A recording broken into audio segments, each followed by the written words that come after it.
Bridge, excuse me, is located on West Cedar Street and traverses and travels over the 5 Mile River. This project is an 80%, 20% funding match, meaning that it's 80% funded from the federal government and 20% funded by city or local funds.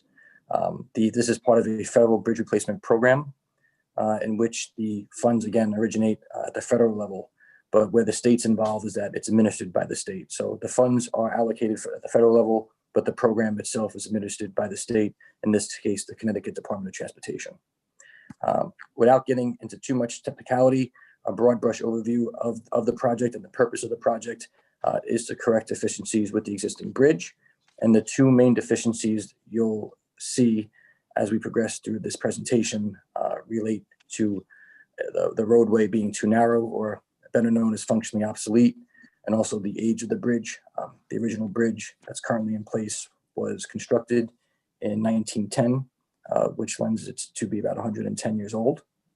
And at this point, there's a lot of issues with the bridge, structurally, vertical alignment, width. I mean, there's a lot of different engineering factors that need to be up to date to today's standards. So the bridge has reached its useful life, and in the interest of protecting public safety and welfare, the city has undertook this federal bridge replacement project in consultation with those named above. Without any further ado, I will pass it on to another City of Norwalk engineering staff team member, Vanessa Valdez, and she's also the principal engineer for the engineering department. Thanks, Anthony. So good evening, everyone. So today what we are hosting is a public hearing, so everyone can learn about our project and also share your comments and concerns. After the meeting, after the presentation first, we're gonna have a good almost hour open for questions that we'll try to address now. Also, if you have any further comments, at the end of the presentation, I'm gonna see Paul Sotnick, that is one of my colleagues here. He's a senior engineer. He'll be sharing his email on the screen, and you can reach out to him the next week with any further questions that you have, and we're gonna address that. So the main goal of the public hearing is not only to share where we are with the design, but also to hear what will be the concerns and the input from the public so we can finalize the design. So I'm gonna pass now to Benesh, that is the design consultant from us. And I believe that they're gonna, Rick Mears will be the one, or maybe Stephen, that will be doing the presentation. And again, after the presentation, we're gonna open for the public to comment. The way that we do through Zoom is you have the option to raise your hand on your computer, and then we're gonna allow you in so you can ask your question. The only thing that I would like you to do is please state your name and your address before you ask any questions, okay? So without any further delay, I'll pass to Rick and we'll start our presentation. Thank you. All right, thank you, Vanessa. Let me go ahead and share the screen here. Make sure everybody can see it. All right, can everybody see that? Yep. Yes. All right, so Anthony and Vanessa already talked about the project team, so I won't go into detail about this. So I'll click through these first couple of slides here. So the existing site, I think everybody knows where it is, but for some context, Norwalk Community College is up here to the top right side. 5 Mile River is here, West Cedar Street and Beechwood Street, and then the bridge is right here in the middle. And then as Anthony noted, the bridge, you can see in this overall aerial here where the roadway on each side of the bridge is actually wider than the bridge. So there's a narrowing down that occurs, and the bridge kind of acts as almost a one-way alternating bridge. So our overall goals, Anthony touched on this a little bit. I'll go into a little bit more detail. We want to correct deficiencies, functionally obsolete. The roadway is essentially too narrow. In structural condition, the bridge is built in 1910. So those are the main goals. And then the other ancillary goals are we want to improve the multimodal traffic flow at the bridge. So we want vehicles, pedestrians, and bicyclists to be able to flow through the bridge more easily. We want to maintain and enhance safety at the bridge crossing and also meet those local, state, and federal design requirements that obviously weren't in place in 1910. So going through some existing bridge data just for context here, the bridge sees about 5,000 vehicles per day. And we just took some recent counts on the bridge that we're in post-processing right now of analyzing to see if those 4,000 or roughly 5,000 vehicles per day is still accurate. The existing bridge is about 23 feet wide. That includes a 18-foot 10 curb-to-curb roadway width and a 5-foot sidewalk that's cantilevered off the south side that you can see in the two images on the left. And to avoid that functional obsolescence that we talked about, we should be at 28 feet. So because of that, the current rating on a scale of 0 to 9 is a 2. So it's definitely on the low end of the spectrum there. Then our approach roadway alignment, we talk about the narrowing down. Because of that, it's currently rated as a 3 on a scale of 0 to 9. And then also a substandard vertical profile. So what that means is for the speeds that are required on the roadway, there's too steep of a profile at this time. And I'll talk about that more later. Then the existing bridge length, it's about 28 feet for the span length. So here's some pictures on the roadway level. You can see the roadway narrows on each side just for context. So we have some limited width. Then from a structural condition, again, it's built in 1910, and due to that, it's eligible for the National Historic Register. The superstructure, which is classified as the arch itself, it's a masonry arch bridge, is rated a 6 in satisfactory condition. But you can see that there's some white hues to it, and I'll touch on what that means in the next slide. And then the substructure, which is everything below the arch and around the arch, any of those walls you see like on the bottom right photo, are rated as a 5 in fair condition on a scale of 0 to 9. Hydraulically, the bridge fails to pass the 10-year design storm, the 50-year design storm, and the 100-year design storm. So what that tells us is that the existing hydraulic opening, or essentially the opening that the river flows through, is too small to pass the required design storm. And based on the size of the river, we need to pass the 100-year design storm.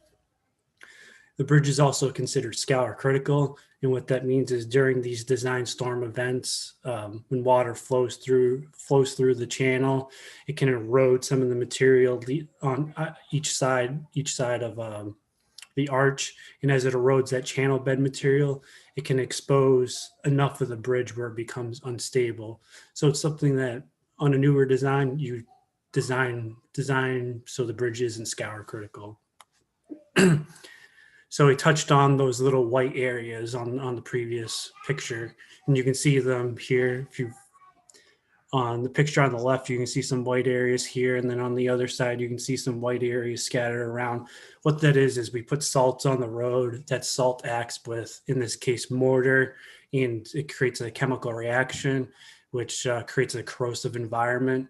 This is mortar here, so it's not as big of a deal, but essentially it starts deteriorating the mortar, and it creates a structural issue over time.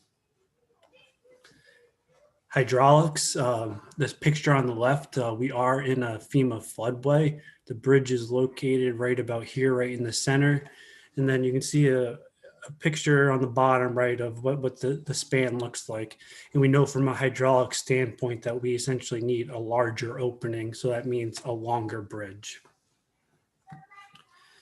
And then historic considerations, we've all mentioned bridge was built in 1910. There's a nameplate on the bridge right now. And what we look to do during construction and also during the design phase is salvage this nameplate. We've talked to the city, and there's a desire to save this nameplate and potentially give it to the historical society. So we'll put salvage a notice to contractor and specifications in the contract to make sure that this is salvaged and delivered to wherever the city deems it fit. So with all that existing information, what we did is we've gone through an alternatives assessment. We created 3 alternates, and I'll go through each of them here. But what we really want to do is take all that previous information and try to come up with the best solution. We know there's an arch to begin with. It's built in 1910, so there's some historical context. There's a masonry look to it. So how can we pull those elements together to give a bridge that is in keeping with the existing as much as possible? So our first alternate here is a precast concrete arch with stone masonry facing. Now what that means is this bottom portion is a precast concrete reinforced arch, like similar to a contact or an old castle fabrication, will be delivered to the site.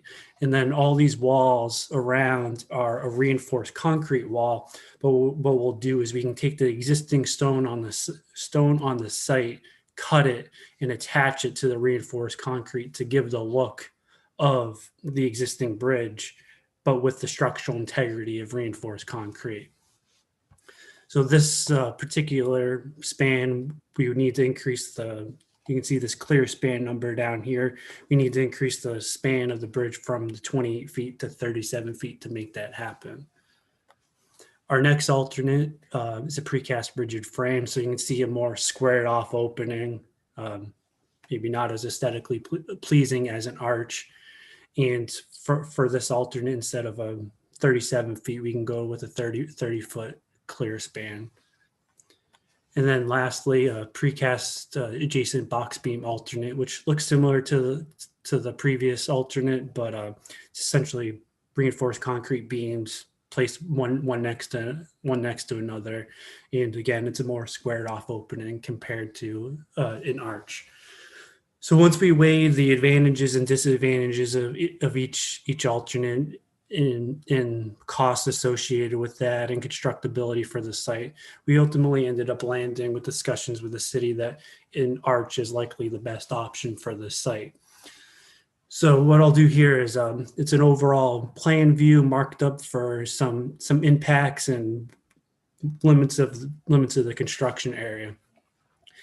So we anticipate the overall project construction being about 800 feet, starting from the left side of the page here to the right side of the page. And the roadway will be widened. And it's really just to match what the existing roadway is on either side and meet those new design criteria. There's a sidewalk on the south side that you can see in light gray that will install and matching with the existing off the bridge. Some new drainage outlets. There's existing ones down there right now, but we'll replace those existing. And then reconstruct, there's 3 driveways here, reconstruct the front entrances to these driveways. And the reason we need to do that is because we're raising the profile up on the roadway to accommodate the newer design standards. And then in this light pink, we anticipate relocating some overhead utility wires, either in a temporary or a permanent fashion. And we're coordinating with the utility companies currently to come up with a final scheme for that. So this picture here is a vertical profile of the road. So if you can imagine driving along the road, this light blue line is the existing ground.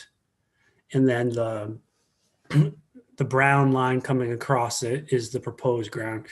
So at its maximum, which is over here on the right side, we're raising the roadway about a foot and a half. And what that allows us to do is 2 things. It helps us slightly with our hydraulic opening, as well as with just the design speed for the area. And then here's what the precast concrete arch will at least look like with a color representation. And what I'll do is I'll talk about this briefly, and on the next couple of slides, we have some good samples of where we've done things like this recently. In keeping with the area, we've proposed steel back timber guide rail, which is a fancier term for similar to what you have out there and similar to what's on the Merritt Parkway, but with today's standards. And then the precast concrete arch. And then here's the walls I talked about with the stone veneer. From a cross-section standpoint, we have 11-foot lanes with 3-foot shoulders, and the 11-foot lanes are shared with the bicyclists. And then we have a 5-foot sidewalk. And the next two slides are similar projects where we've done this before, and you can really see. I mean, it's a great result at the end. So the top left picture is before. And you can see some timber rail up top, or I think it's concrete rail rather up top. And then what we do is on this particular project, we removed everything with the exception of the reinforced concrete arch that was in place, and we took all the stone down, built up new reinforced concrete walls. And you can see the guy on this top right, he's actually, he has cut some of the existing stone in creating a veneer, and you can see the reinforced concrete wall behind it. And then on the bottom right is the final condition. So you can really see the historic character from the beginning to the end really matches with a brand new bridge. And then here's a project that last day of construction is actually tomorrow, as we're wrapping up some guide rail, where this was a sole access roadway to about 15 to 20 residential homes. And we're able to work with the residents to find a great time for them to close the roadway down to reconstruct this bridge. And we disassembled pieces, put it back together. And you can see on this bottom left, we installed mortar joint the length of the bridge to really bring it back to its original historical character. And then unfortunately, a lot of projects, they have property impacts, and we're going to do our best to minimize those. There's one taking on this project, but luckily the taking is going to be within the Norwalk, is anticipated to be within Norwalk Community College, which is state property anyways. So it's just within this area to the northeast that we anticipate some takings. The rest of the areas, we anticipate some temporary construction easements, some easements for supports of slope to allow for that raise in the profile. And then down here on either side of the bridge where the drainage is, we anticipate some drainage easements to allow for that drainage to occur. There's already drainage there, but there's no easements there currently. So we would need to accommodate that in the final condition. From a cost and schedule standpoint, we talked earlier, 20%. The anticipated construction cost right now is just under $4 million. So where are we in the process? We've gone through preliminary engineering when we started in January, so 10 short months ago. Now we're in preliminary design as we're doing the public information meeting and refining some of our design and soliciting feedback from the public. And then we'll get that feedback and transition into final design in the beginning of the new year. And the idea is in the fall of 2021, we'll go to advertising and award, enter construction in spring of 2022, and then do some utility relocation at the start of the project. And we'll have a vehicular detour and a temporary pedestrian restriction. And I'll talk about that on the upcoming slides. And then we anticipate construction to be completed in the fall of 2022. So a one season construction job. For MPT, I mentioned the detour. The detour is about 1.8 miles. We anticipate a 5 to 6 minute delay for the commuting traffic. We're going to do the detour during the summer months, so when there's less volume, so June to August when school's out of session. And then for a pedestrian accommodation, we're going to accommodate pedestrians throughout most phases of construction, but there's going to be limited windows where it's just not feasible. And those are going to be when we're removing the existing superstructure and we have some larger cranes or larger equipment out there and pedestrians just shouldn't be that close, or when we're installing and relocating cofferdams, which are big sheets of metal that we're driving in order to allow for the construction of the new bridge. So that pedestrian accommodation will happen via a temporary pedestrian bridge. And then with that, I'd like to turn it back over for any questions that people may have. Thanks, Rick. So again, we can leave that slide on the screen so people can write down all the information that is needed if they need to contact us. So again, all questions should be directed to Paul Sotnick, and we're gonna get those questions and pass to the design team. I just want to emphasize before we open for questions that the city is very aware about the historic component of this bridge, and that has a lot of weight when we decided which design consultant we want to hire. And Benesh was brought on board particularly because of the experience that they have with similar bridges. Also, we share our concerns with DOT, that we would only replace this bridge if they could also support us in having that arch design with the stone veneer that usually it is not part of the federal bridge program. But we have already received their support, and that's why we can commit and move forward with this project. So unless if there's someone from our team that want to add something else, I'm happy to open to questions.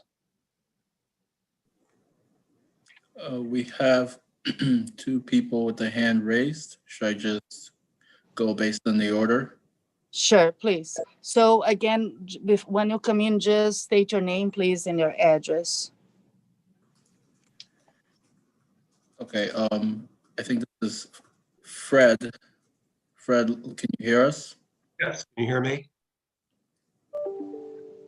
Yes, can you hear me? Yes, go ahead, Fred. Yes, hi, this is Fred Wilms, and I live at 6 Westview Lane in Norwalk. I'm very happy about alternate A, the stone masonry, the facing. I think it's very much in keeping with the historical and aesthetic character of the neighborhood. I just have two questions. One is the current bridge, which is narrower, as you point out, does act in a way as a traffic calming or a speed reducing effect. And certainly traffic around NCC on Richards Avenue and then West Cedar, some of the drivers go very fast. But the new bridge, what impact do you think it would have with the traffic speed? Rick, do you want to answer that, or would you like that I answer? I can answer it. So the design speed that we're designing the roadway to is 25 miles per hour, which is for a residential neighborhood. So we're not looking to make this road faster and have trucks barreling through here. So we're keeping the design speed low for a comfort level, because we know it's a residential neighborhood. You don't want people going fast through here. The Norwalk community side of the road, as you get closer and closer to the community college, the road's a little bit wider there than will be at the bridge. So I think there'll still be some traffic calming there. And then one last question. I like the detour where you move folks down to Connecticut Avenue. However, when they come up West Norwalk Road, the bottom part of that's in the town of Darien, and I take it that you'll coordinate with Darien so they're agreeable to the detour there? Yes, actually, we have the Director of Public Works attending this meeting as well, so he's aware that the tour will go through Darien. And part of our proposal, we're going to have a temporary signal at the corner of, what is the street, Rick? Sorry, and Post Road. I believe it's West Norwalk Road and Route 1. So right. Right so we haven't finalized the design there, but also to help with the traffic. We believe that we are waiting for the final numbers to come in, but we're going to put probably a temporary lighting there to be able to help with the detour. Okay. All right. Well, thank you very much. Thank you, Fred. Okay, so, and we have George now. George, can you hear us? Can you hear me? Yes, go ahead, George. Okay. My name is George Eichen. I live on Beechwood Road, virtually a couple hundred feet from the bridge. Just by way of background, I mean, I've gone over that bridge thousands of times over many years, and I've never really seen much of a problem from a traffic point of view. I, of course, recognize engineering that maybe it needs to be updated, of course. But I, like the prior gentleman, I'm concerned about the speed. Cars coming down from Richards Avenue, the bridge slows them down. If there's nothing to slow them down, it doesn't matter if, with all due respect, if you put up a sign 25 miles an hour, you know, people don't pay attention to that, unfortunately. So I'm concerned that they'll just steamroll right over the bridge. If there's no speed bump or some kind of road surface to make them slow down, they'll just zoom right across the bridge over to West Norwalk Road. So I think that's something that you should really consider. From an aesthetic point of view, if I heard it correctly, the bridge will have side rails that are of metal of some kind. Is that correct? No, that is not correct. On the roadway level, and I'll go to a cross section here for you. On the roadway level, you're gonna see a reinforced, or you're just gonna see stone veneer at the roadway level. So going over the bridge, you'll see on either side, it'll be the veneer on the inside. Yeah. So like this elevation that's shown on the screen, you'll essentially see, this is what you'll see on the side of the bridge. Yeah, but that's on the outside. What about on the inside? Is there No, so it's all that veneer? it's a solid wall with veneer on both sides. Okay, good. Then also, our little neighborhood over here has had problems with parking.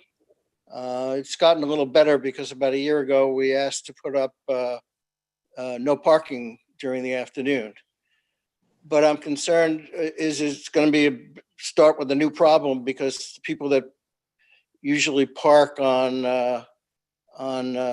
West Cedar will now be unable to park there because the road will be widened, and then they're going to start infringing on our neighborhood again.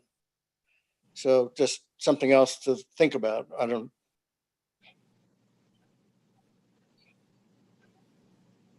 That's my questions and comments. We are not planning to do any change to parking. Again, if parking becomes a problem after the bridge is built, we can always reassess and see what else we can do. But as of now, there is not much of a widening of the road itself.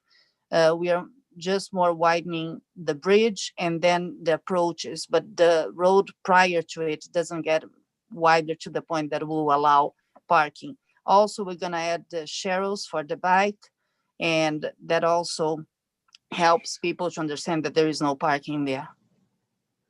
Okay, thank you. Thank you, George.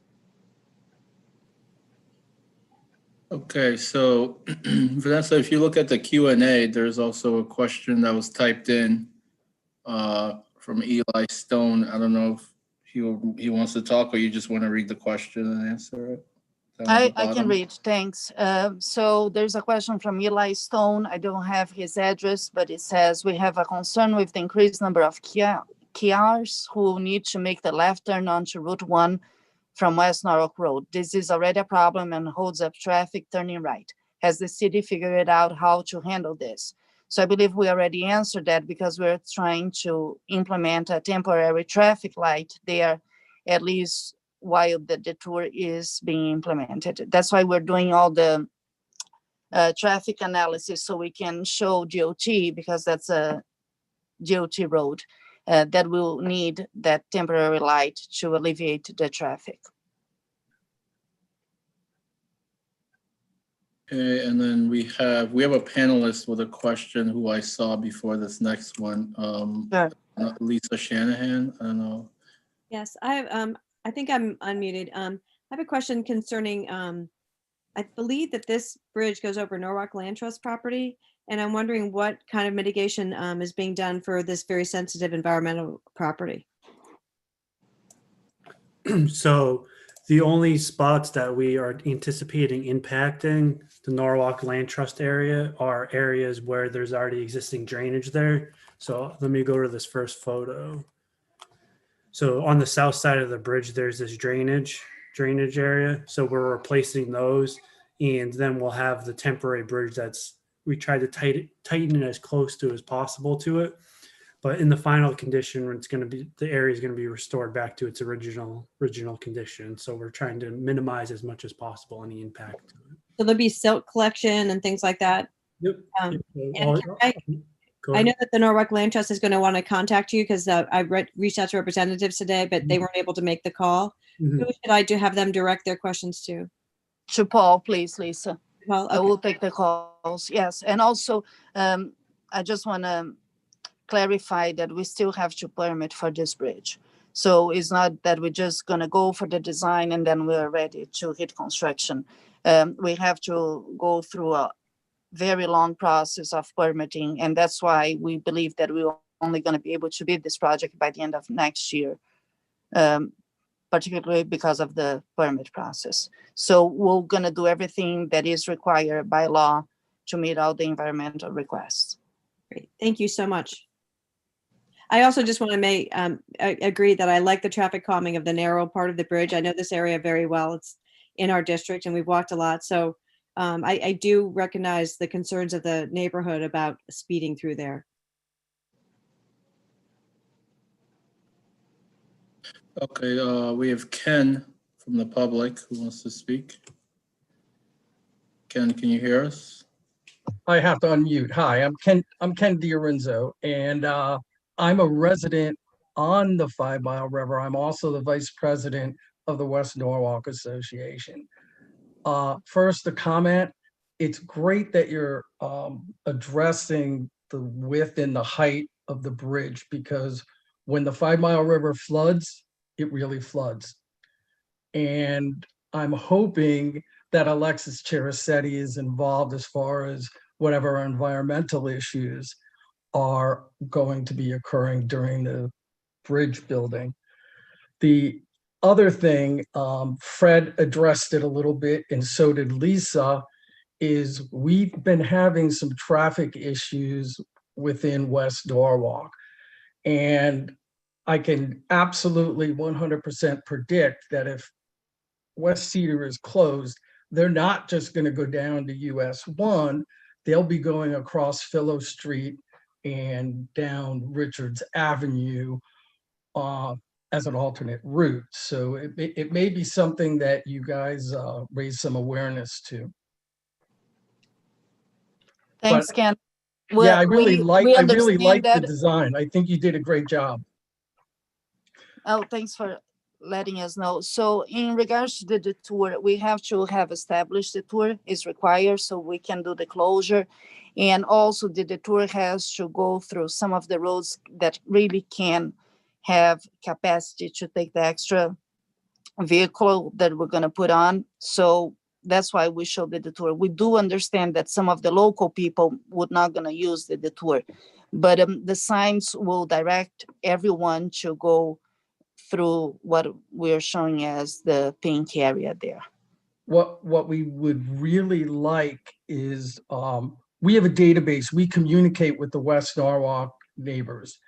And as this is occurring, if you could share that, if you could share that with Lisa and Tom, we should be able to get that to our residents, because if they know what's going on, we would appreciate that.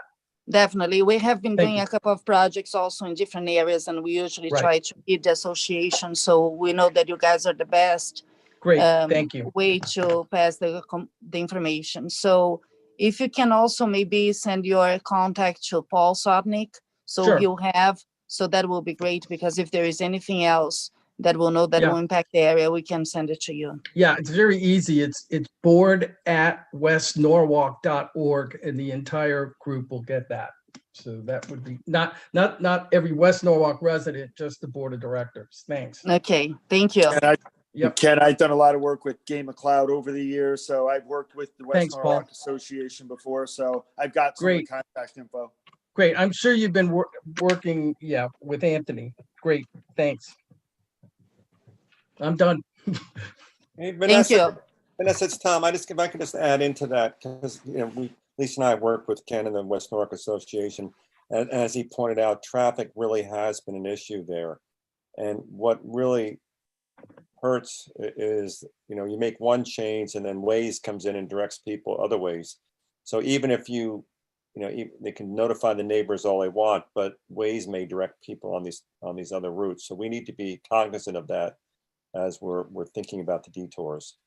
We can also try to, nowadays, although sometimes it takes some time, by the time that we usually, when we have major closures, we try to notify Google Maps and Waze.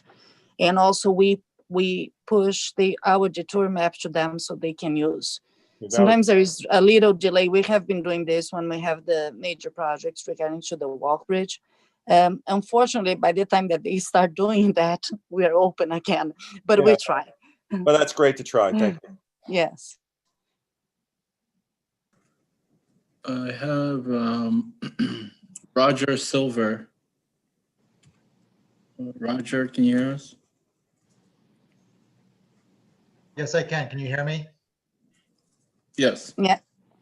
Well, first of all, Roger Silva, West Norwalk Road. Just want to say thank you guys for taking on this project. I think it's an initiative that has been needed for some time. I drive over that bridge almost every day, and it's a great route, but it is very, very busy. I like the design that you've proposed. That first design, I think, looks great. Here's my concern. And as mentioned, the current bridge does tend to slow traffic down, and that's extremely important because people do fly down the road, especially when the college is in session. There's certainly more cars in the area.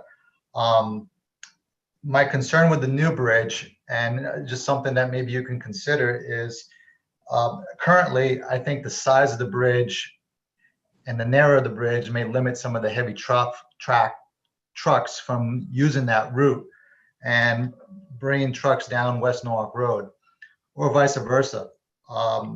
My question to you is, will the new bridge have some kind of a weight limit that may prevent some of this heavy traffic from coming down that bridge, or even coming and towards West Norwalk Road?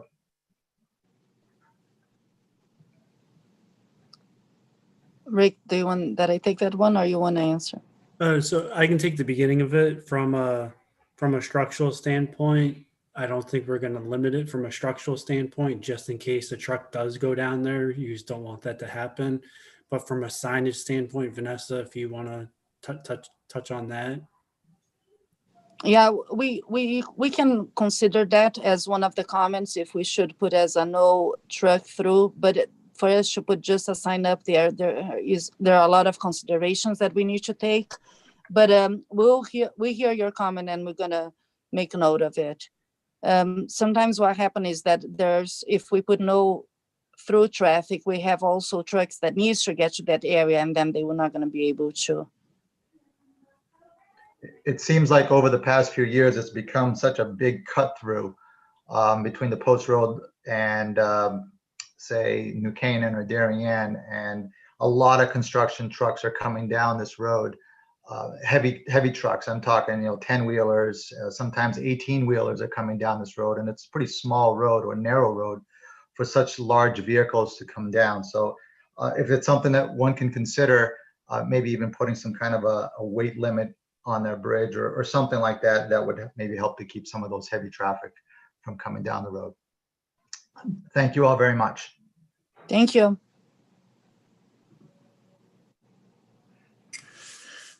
I don't see anyone else.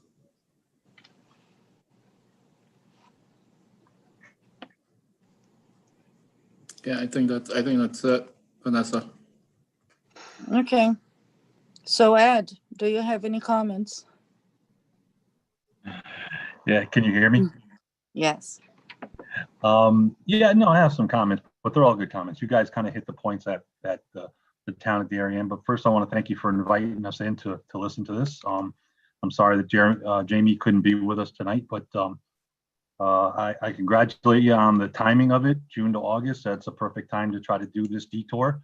That's basically our biggest concern with sending that traffic down West Norwalk Road to the Post Road. And we did talk about previously the traffic signal proposal for this detour as a temporary signal. I think that's critical to this detour and critical to your project. I'm glad that you're getting on this early. Hopefully the DOT will see the advantage of having it there. If there's anything the town of Darien can do to support that application, please let us know. But other than that, great presentation. Thank you very much. Thanks, Ed. We'll let you know as soon as we have the design finalized and how the detour will work, and if we had enough numbers to get that temporary signal, we'll keep you informed. Hey, Vanessa, if I could, it's Tom Livingston again. Could you let people know if there's a deadline for getting comments to Paul, and then maybe if there will be another hearing or what the next step is? I know you gave the timetable earlier, but I'm Sure, I'm happy to share again. So we're gonna leave the questions open for another week. So we have Paul's contact on the screen. Not anymore, but Rick is getting back. But again, if you guys even want to reach out to us, if you go to the City of Norwalk website, if you go to engineering, you're going to find my name there with all my phone numbers and also Paul's. Feel free to contact us. So we're going to leave it open for another week so people can really digest and see if they have any further comments. And then we're going to send everything back to the designers and DOT so they can see what is the biggest concern that the residents have. There will not going to be any other public hearing. We don't feel that there is a need for it. So what will happen is the design we're going to now develop, but it will not divert much from what you guys already saw. We just really need to finalize and add some of the comments that we receive. Unless if there is any major changes, then we may need to host another one. But as of now, we don't have in our schedule.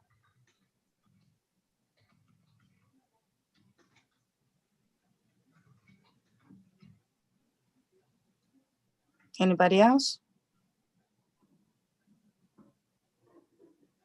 No, Vanessa, yes. I'd like to thank the project team too, especially you for taking the lead, Paul Sotnick, Mayor and Common Council for approving our portion, our match, which is in the approved capital improvement program.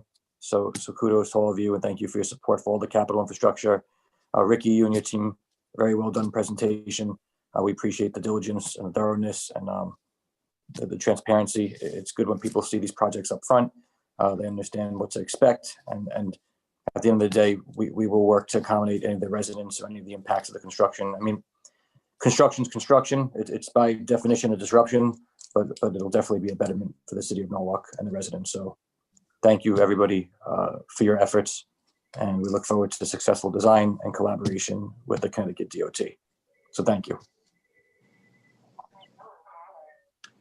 Thanks, Anthony. I think that if nobody else has anything else, we're going to close this session. And again, any further questions, feel free to reach out to us. So Paul's email is on the screen. And if not, you can go again to our website and feel free to reach out and we'll get back to you. Thanks again for everybody's time. We wish this, I think that went well considering that is a Zoom public hearing. The last time that I did a bridge one was live. Unfortunately, we still cannot do those, but hopefully we'll resume that soon enough. Thanks again, everybody. If anyone has any further questions, just let me know. If not, we're gonna finish now. Thank you very much. Thank you, everyone. Thank you, Tom. Thank you, Lisa, for attending. Dominique, everybody else from the Common Council, and to everybody else, have a very nice night. Stay safe. Everybody. Take care. Good Good night. night.